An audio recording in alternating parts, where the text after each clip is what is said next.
All right, everybody. Welcome to episode number 13 of Distress Deals Decoded with your good friends at Asset Resolution Advisors. I'm Patrick, and I'm here with my two colleagues, Juan Nicasio. Say hi, Juan. Hey guys, how's everybody? Outstanding. And Mr. Steve Schiller. Say hi, Hello, Steve. Say it how's it one more going? time. Okay, awesome. So I'm curious if you're a real estate professional and mostly agents, but oftentimes investors, have you ever started a short sale either on your own, which we don't recommend you do, but either on your own or with a third party provider, such as asset resolution advisors, only to have the homeowner, your client, call the bank to see what's going on because they haven't heard much. And the bank says, we've never heard of you or your agent or the company that you allegedly are working with. And they freak out. So, worse yet, the client calls you and says, yo, the bank says there's no short sale started. And of course, the ball starts rolling downhill and everybody freaks out. Well, today we're going to explain why that happens, how to avoid that from happening, and why it doesn't always mean what people think it means. People tend to get panicky over this. It's one of the most common credibility killers in the industry as far as distressed assets are concerned, and we're going to talk about that today. In reality, it really comes down to how the file is set up to begin with and initiated based on lender guidelines. So let's take a quick look at it from the real estate agent's perspective. I am a real estate agent, I'm a real estate broker. First of all, you've got your clients, you work really hard to get them. So there's the emotional distress of getting that phone call from your client freaking out. That's never fun.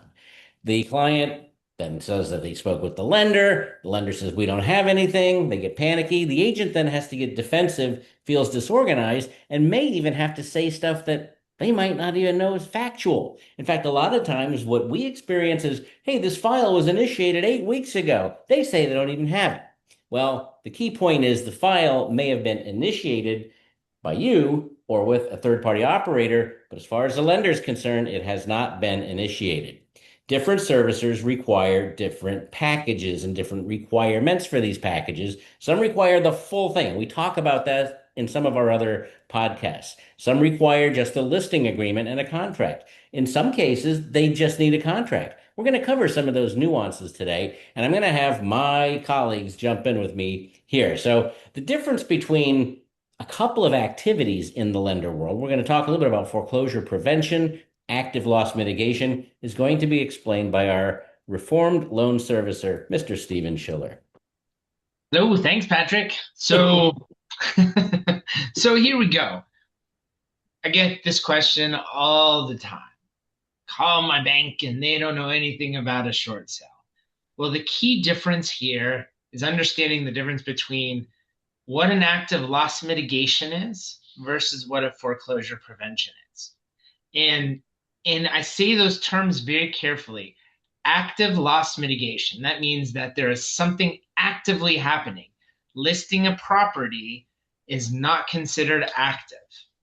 And here's the reason. I'll go into the reason why. But first, let me tell you what an active loss mitigation is. So activities like forbearance that you've filled out the paperwork and sent in, that's an active loss mitigation.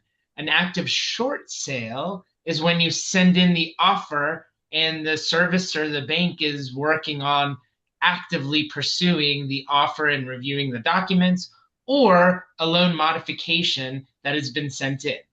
Just getting a loan modification document and not filling out does not mean it is active. You actually have to send it into the servicer.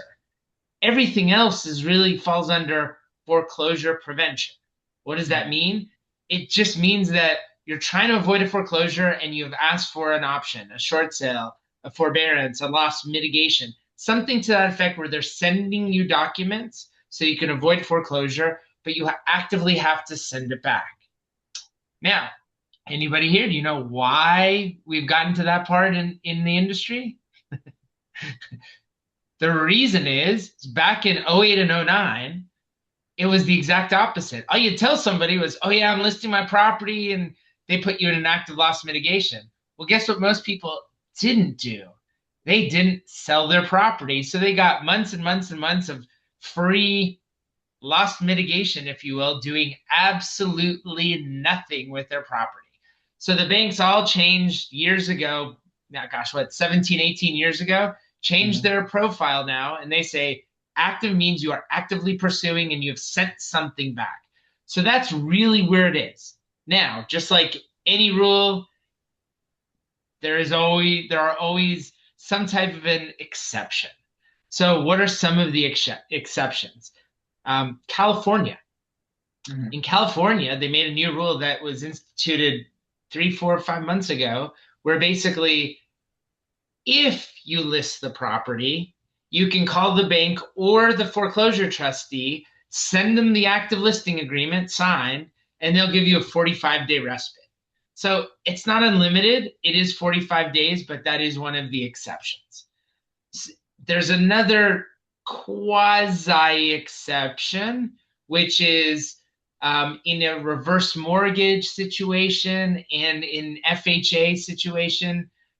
They have a few rules where you can, for instance, in FHA, you can join what's called an application to participate in a short sale. They'll give you a set time, 180 days, if you qualify. If you don't qualify, then the guidelines fit with what everybody else is doing.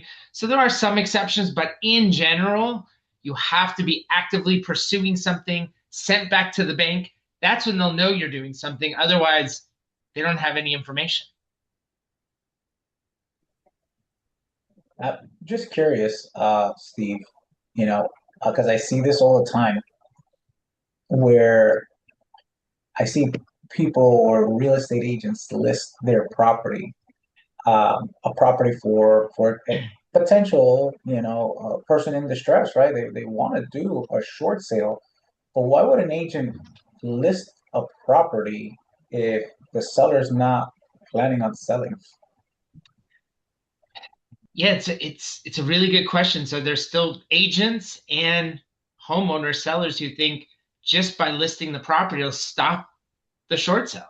I mean, it'll stop the foreclosure. They just think Hmm. that that's active, right? Right. And it's not true.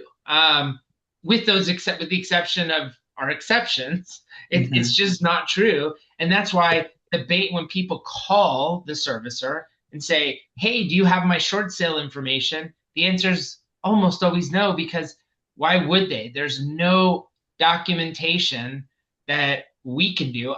We can send in a third party authorization and Sure. say, hey, we're working on something. Sometimes the servicers will say, oh, have they done XYZ? There's a Hmm. program to do foreclosure prevention. But really, unless you're ready to go through with this, there's no reason to list a property. It really does nothing for you in the distressed world. Right, because I And always wonder. Go ahead, oh, sir. sorry. I was going to add to that, sometimes, and it's never happened to me, but sometimes the sellers don't tell the truth. Mm. And they think Well, they sure. can get away with a little something, something by submitting Listen, this listing. We also see it in bankruptcy where you've got serial filers. They file over and over, and they get years of time out of that property. Sorry for cutting in there, Juan. no, no, then that's actually perfect because on my side, on the real estate investor, fix and flippers, buy and hold renter landlord world, we always say seller, all sellers are liars. Yeah, Right? yeah. Because you have a conversation, what's going on, and it's like, half, maybe even a quarter of the story or what's really happening, and then find out this thing's in foreclosure and it's about to be gone, like, tomorrow. It's just like, oh my God, what's Yeah, going yeah. on?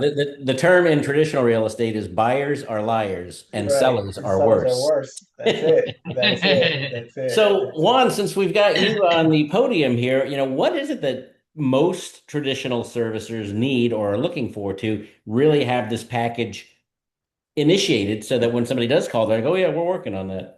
Well, I've learned this the hard way, but thank God for as a resolution where understanding that there are a series of things that have to happen and a series of documents that need to be submitted in order for the lender to even consider, right? Consider a short sale. None of that stuff is guaranteed until they, give the green light for this. But typically, a listing agreement and within that, we can go ahead and do a freaking full series of what that is because not all listing agreements are equal.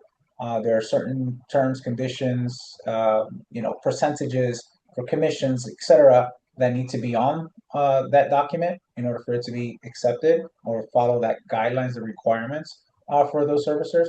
We also have executed contract. What the heck is that? Executed contract is, you actually have a solidified buyer that has, proof of purchasing and, has submitted an offer that signed by the seller with the agent. Everyone's on the same page. It's actually executed. There's a deposit that's being submitted, the whole nine yards. Financial package in most cases have to be submitted as well, so like that you can prove why is it that you're asking to short the loan, why is it that you're asking for this forgiveness, if you will.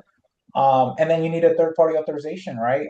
Whether it be the agent that's going to be negotiating on the seller's behalf, or if it's an attorney, or if it's a team like asset resolution advisors who will, negotiate their short sale. They all need that particular form. Otherwise, these banks are not going to speak to anyone other than the borrower, right?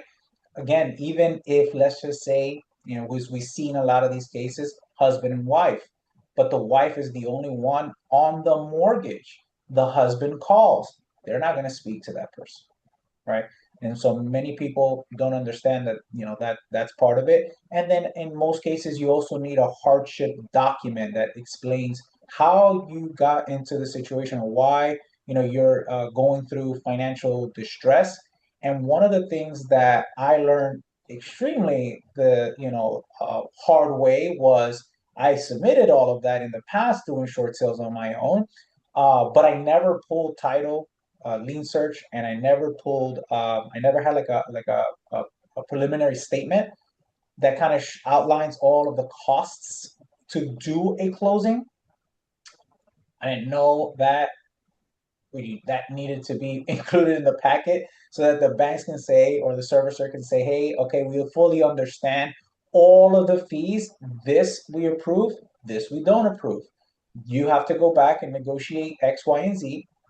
I didn't know that was part of the packet. So obviously a lot of things will get mega delayed until that is pulled. Now I'm behind another 3 to 4 weeks to get those documentation versus getting all of these line items in a packet, then submitting it so that we can cut down on all of this timing that most people, complain about short sales, how long it takes to get done, or hey, I called and there is no short sale, active. What the heck is going on? It's like, okay, well,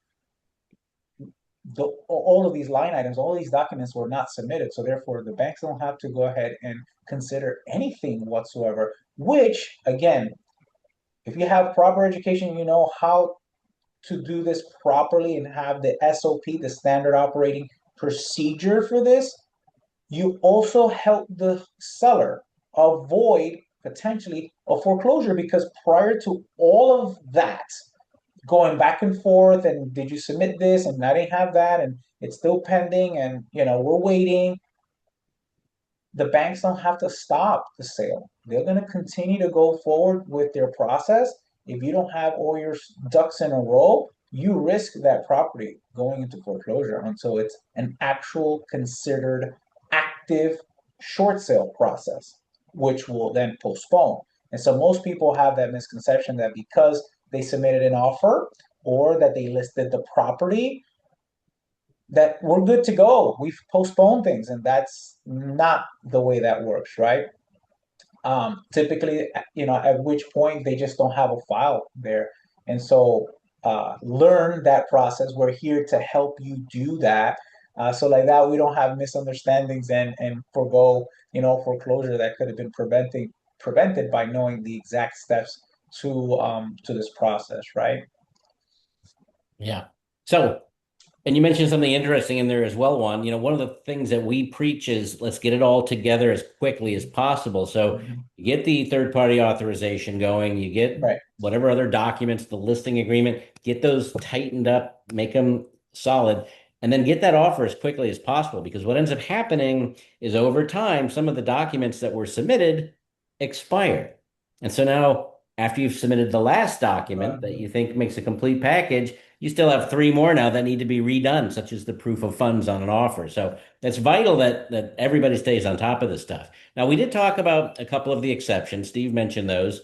Reverse mortgages are another one that's interesting. What a reverse mortgage requires is nothing more than a contract on the property to get the Mhm. ball rolling. So even though it's an FHA-backed loan in most cases, it follows different guidelines. The moral to that story is each loan type, whether it's a GSE, meaning Fannie, Freddie, HUD, or a conventional bank, or any of these other lenders, credit unions, they may have different requirements. Rule of thumb, follow the same practice and get it all. If you do get the luxury of dealing with a reverse mortgage, great, you can take that day off, but do your best to get all the stuff all the time. Too much is never a bad thing. It can always Yes, remain in the absolutely. file. So Agreed. that's super important as well. So different loan types, different entry points.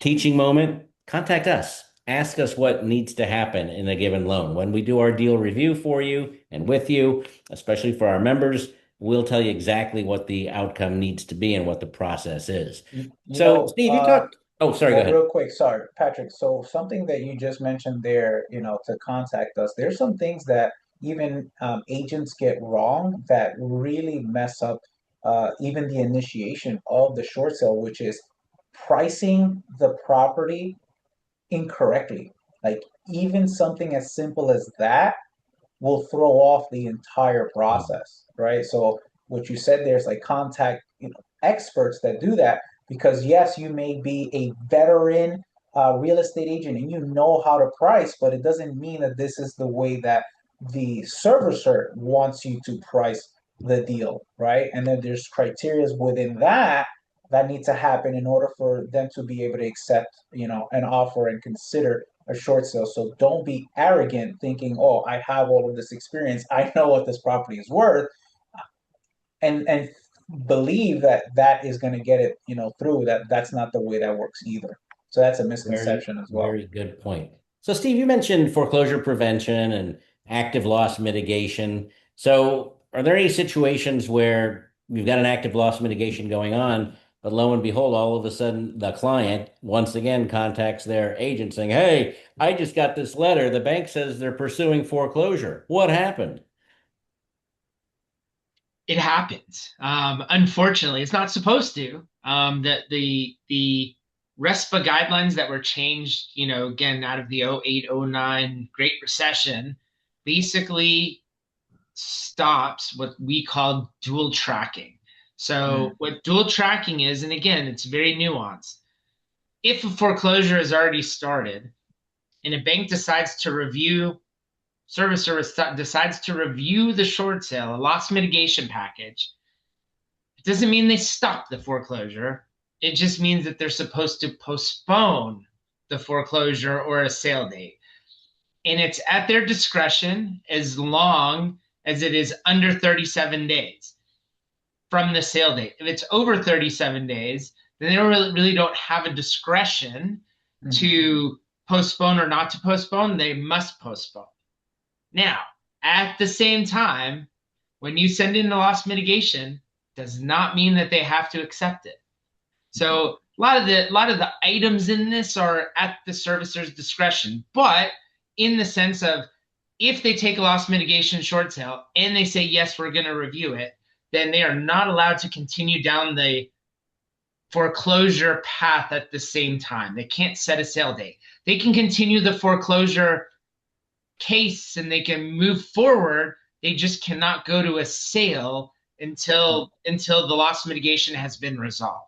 So it does sending in a loss mitigation package does help with the foreclosure.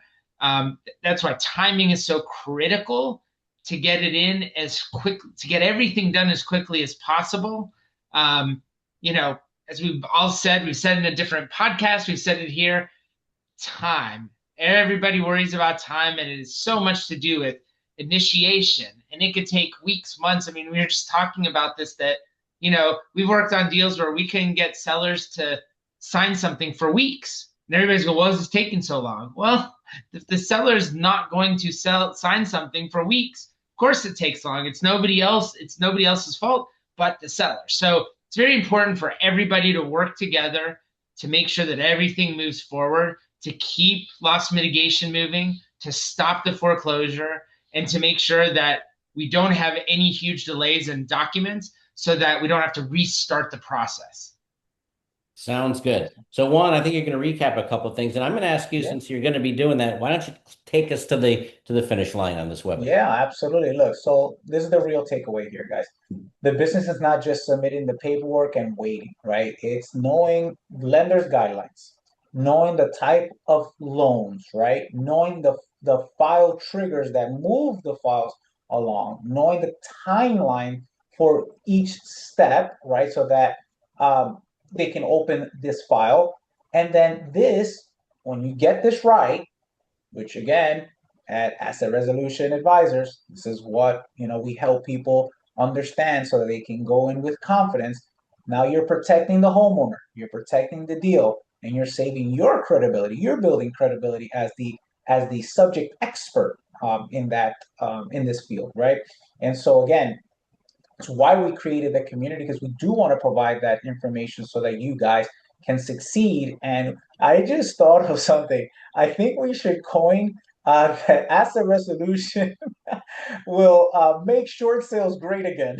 short Yeah. or short again, right? Because Yeah. I mean, everyone is, concerned about the timing, the timing, but, understanding that process is what will allow the timing to shrink. So, um, if you have a client, if you're working on a short sale and your client says, "Hey, haven't heard anything from the bank," they say there's nothing going on, just know it isn't a mistake. It's just a process issue.